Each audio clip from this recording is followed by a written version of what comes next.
Now clearly you can see the diagrams. The first graph over here, which you can see clearly, I have marked 2 points, R1, point 1 and point 2, and with respect to the origin over here I have drawn two position vectors, R10 and R20. You can understand the writing method that the initial point is written after and the final point is written beforehand. So on the same pattern I have written a vector over here. Mind you, there is no vector symbol used in this here, but despite that this R21 means it is a vector which will start from 1 to 2, and you can see the arrow mark over here. Now from the triangle law of vector addition you can see that I have written R10 plus R21, that means this plus this is equal to this vector, because we all know that vector is the shortest distance from initial point to final point. Either you can take this path or straight away you can start and finish at this point. So the method of writing this one. So R21 can also be written as R20 minus R10. Later on in your textbook this is simply written as R2 minus R1 as R21. Now R21 means from 1 to 2, that is 2 is final point and 1 is initial point.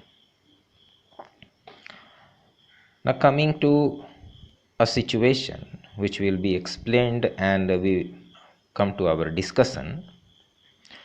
Let's assume two positive charges or like charges. Later on you can also assume two negative charges if you wish, Q1 and Q2. They are positive charges,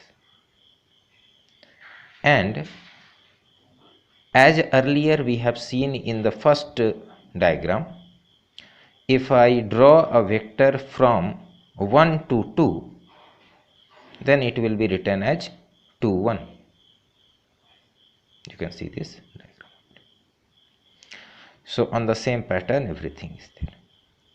Now we know that R21 is a position vector and its distance is between Q1 and Q2, but its direction can be extended here, and only taking the direction with a cap sign, which you all know that it is a unit vector, has this direction.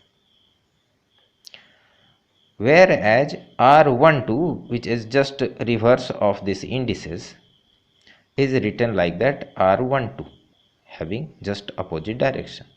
So you can see R21 is having this direction, R12 is having this direction. See the indices, change in indices and the change in direction as well. Now refer to the page 12 of your textbook. Then there is a topic, force on Q1 due to Q2. Let's say if this is represented by a vector F12, it's a symbolism, you have to understand this thing, that F12 is nothing but force on Q1 due to Q2. So that means we are assuming that the Q2 is at rest and whatever effect will be experienced by Q1. As they are like charges, possibility is that this will experience a repulsive force in this direction. So F12, and you have already gone through the scalar form.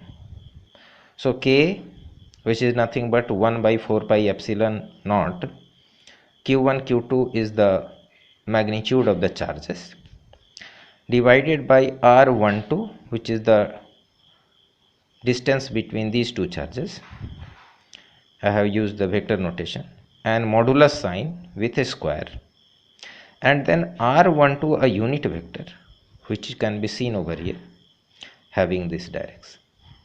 So you can understand the way with which it is written. I hope you will understand this topic, and the converse of this we will discuss later.